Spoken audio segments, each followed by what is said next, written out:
मंच पर एक दृश्य दिखाया जा रहा है। ये दृश्य उस समय का है जब भगवान राम रावण को परास्त कर सीता माता के साथ अयोध्या लौटते हैं और उनका राज्याभिषेक होता है। तत्पश्चात एक व्यक्ति के कहने पर उन्हें उनका त्याग कर दिया। सीता वन को चली गई और वहां उन्होंने लव और कुश को जन्म दिया।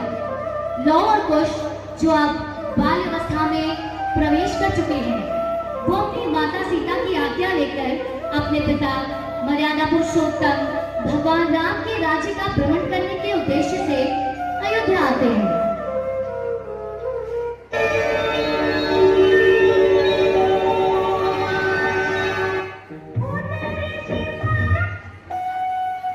महाराज की जय हो। महाराज, दो बालक आए हैं, बड़े ही सुंदर हैं और राम कथा का तो बहुत ही सुंदर गुणगान कर रहे हैं। आपके दर्शन करना चाहते हैं। अगर आप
कैसे देती है, अब उसके करुण शक्ति देखिए।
जनक नंदिनी सीता।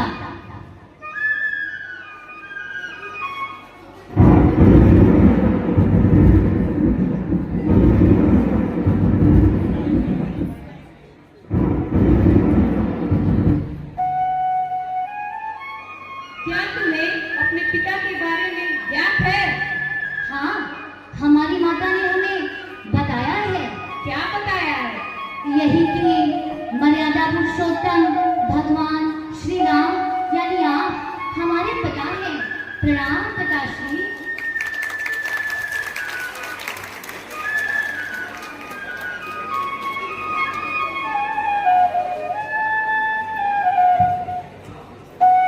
पुत्रों, तुम्हारी माता कहाँ है?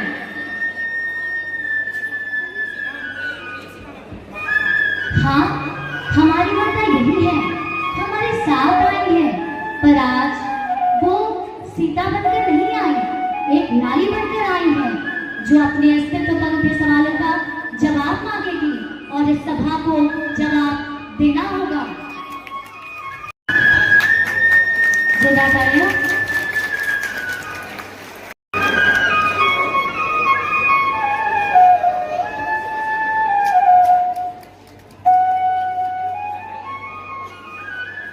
मैं सीता, जिस पर दो कुलों की मर्यादा का भार है, पिता का घर और पति का घर, पर मेरी प्रतिष्ठा का भार किस पर? मैं वो असहाय सीता जिसने वनवास का ताप ग्रह को बिठा दिया, फिर भी अपनी भावनाओं की प्रतिष्ठा का उत्तरदायित्व कौन है? मैं प्रश्न करना चाहती हूँ इस समाज से कि क्यों हर युग में सिर्फ सीता को ही अग्नि परीक्षा देनी पड़ती है, क्यों कभी किसी पुरुष को अग्नि परीक्षा नहीं देनी पड़ती? मैं प्रश्न करती हूँ आप माताओं से कि जब मेरी अस्मत पर प्रश्न उठी तो आपने मेरा साथ क्यों नहीं दिया? आपकी ममता पत्थर क्यों हो गई थी? मैं प्रश्न करती हूँ आप भाइयों से जो मेरे अनुज थे, जिनकी भाभी माँ थी मैं, क्या आपका मेरे प्रति कोई धर्म नहीं था? मैं प्रश्न करती हूँ मर्यादा पुरुषोत्तम श्री राम से कि क्या मेरी मर्यादा की रक्षा इनके उत्तरदायित्व की सीमा में नहीं आती? मैं आवाहन करती हूँ धरती माँ का कि वो एक बार फिर जन्म ले और मुझे अपनी गोद में संभाले, क्योंकि अब सीता और की परीक्षा नहीं दे सकती, किसी और के कर्मों, किसी और के अपराधों का दंड नहीं सहेगी और अपने स्वाभिमान को और छोटे नहीं होने देगी।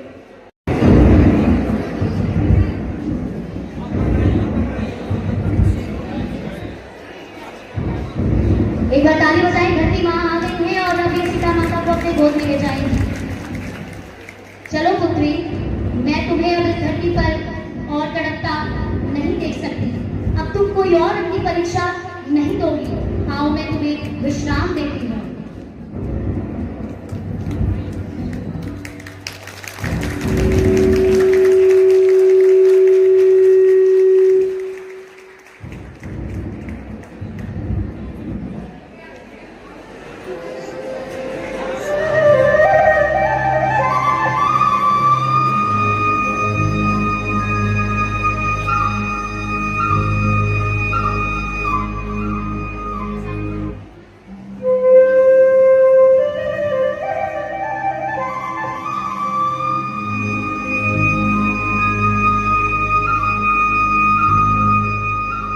तो देखा आपने कि किस तरह एक बार फिर माता सीता धरती की गोद में चली गई, पर हमारे लिए एक प्रश्न छोड़ कर गई।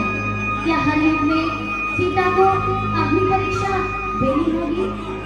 शायद अब सीता इस धरती पर तब जन्म लेंगी जब उन्हें अग्नि परीक्षा ना दी